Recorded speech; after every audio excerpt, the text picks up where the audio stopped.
The elders of the village follow Kutigura and her husband, Abanaji. Today is a special day for the couple. They are going to move out of their house and build a new home, and they are having a ceremony for it today.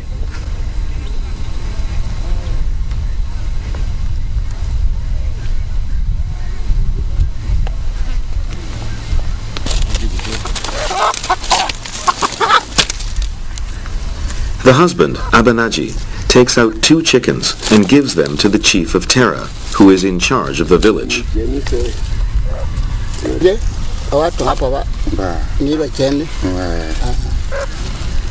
When the chief of Terra, Kurasi Beju, then allows them to build a house.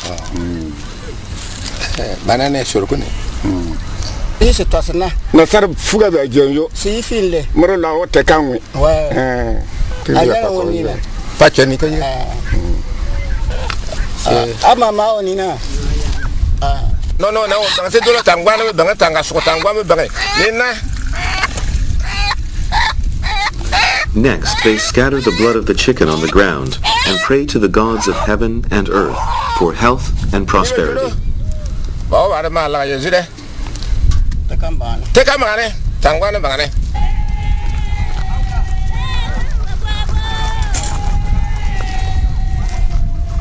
When the village women start to sing with their water jars, they start building the house.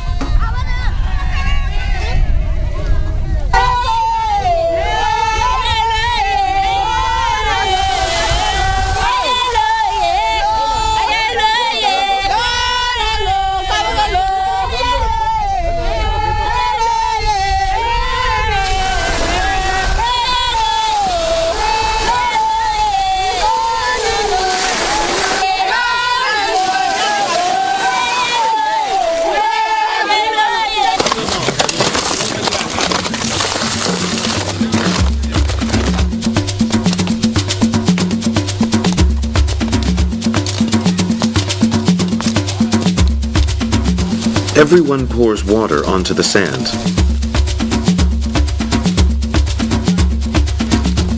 Then they knead the mud. Make the mud bricks. And start to pile them up.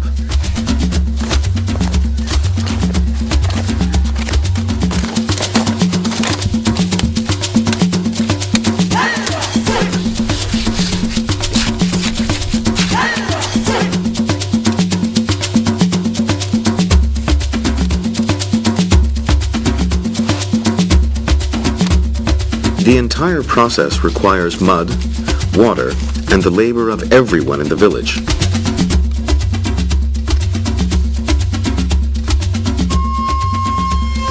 Six days later, a round-shaped house with smooth curves appears. 60-year-old Abangiga displays his special skills.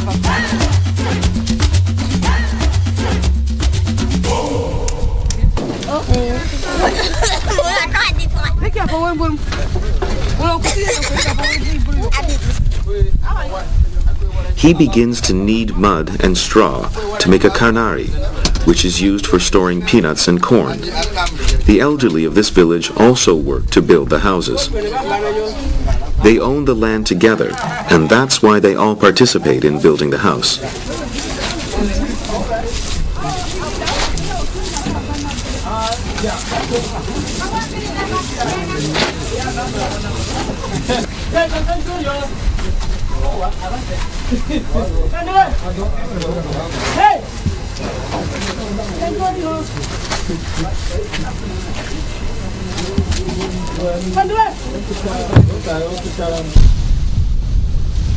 The sun comes up early in the morning.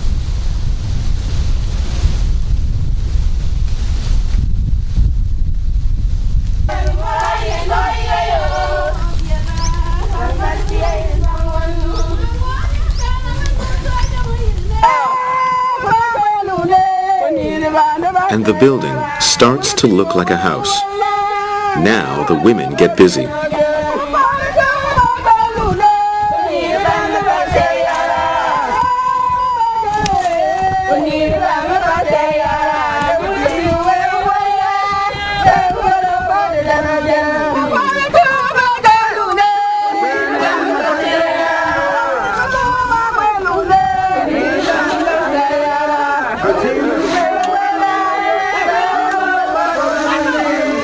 After they bring the mud, pour water on top of it, and knead it together, they mix in the most important ingredient of all.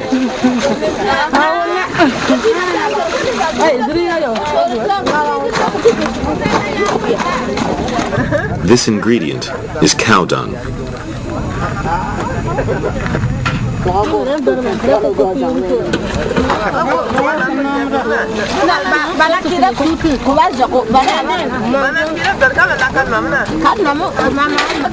When mixed with mud, the cow dung maximizes the adhesiveness of the mud with its rich fibers. Cow dung is not just excrement, but nature's cement. When they put the cow dung mixed with water into the mud dough and knead it again, they get the secondary mixture. People in this region call this mixture of mud and cow excrement banko.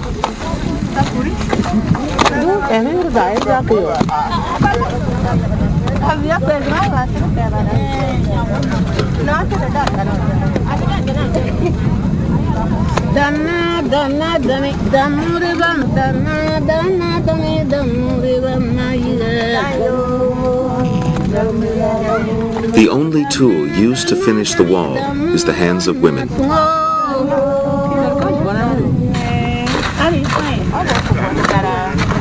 The rough wall turns smooth and sleek while these women rub it.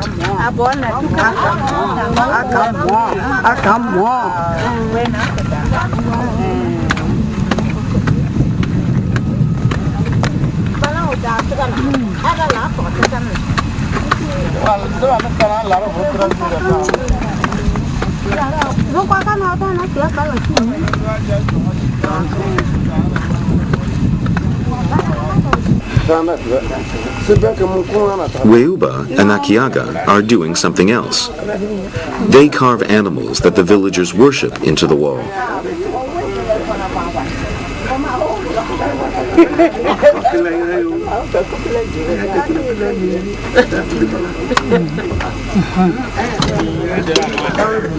The crocodile is the god of water, and people worship it for rain so that they can have a good harvest.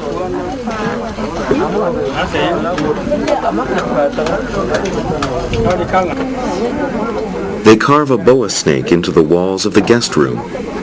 The boa is also a water god, and they believe it takes disease and worries away.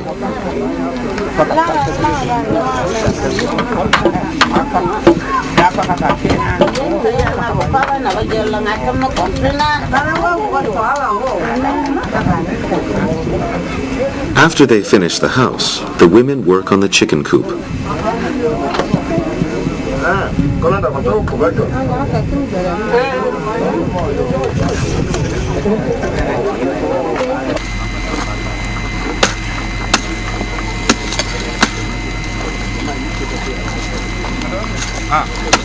Evening comes, and Kutigura and Abanagi prepare dinner.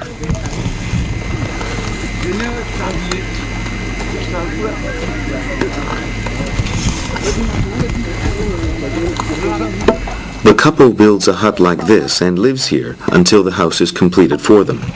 It's a type of ritual to the earth god, telling the god that they are going to live there, and also an old custom of the Gurunsi tribe. It has been 20 days since the Kutigura couple began to build the house.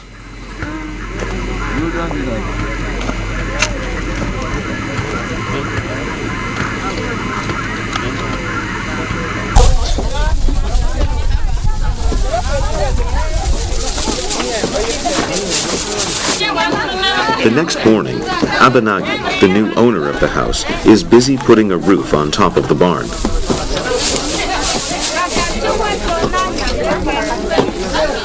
"80-year-old Abase weaves weeds and creates a nice entrance gate.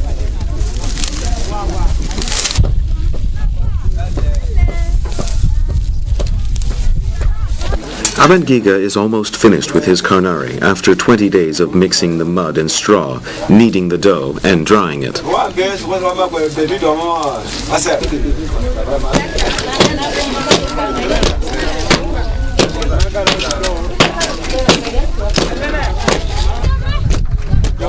And now, one of the most important processes begins.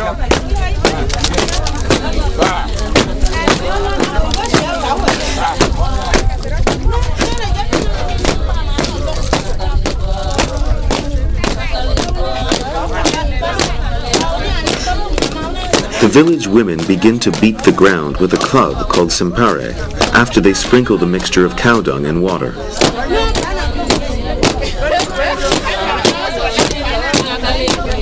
This will harden the ground. It is the only way they can prevent rain from seeping in and keep out the worms from underneath.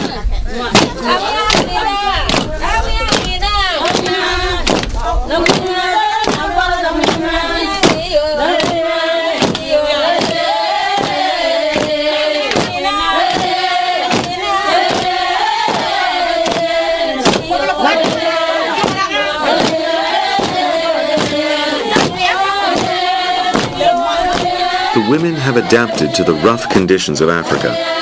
Their work turns into dancing and singing of delightful melodies. This is the work song of Africa.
Women beat the earth, and again the earth gives life.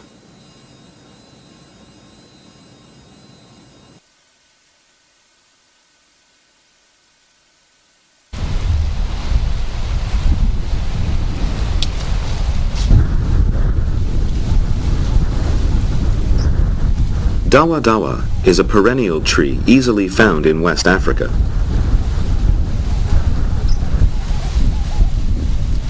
It blooms flowers in January and beansprout-like fruits in April, and the shells of these fruits become the necessary material for building the house.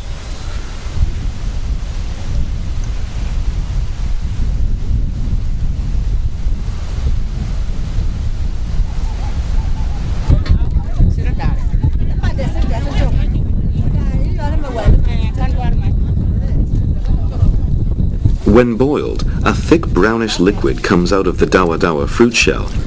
They cover the surface with this to make it waterproof. It's a natural lacquer.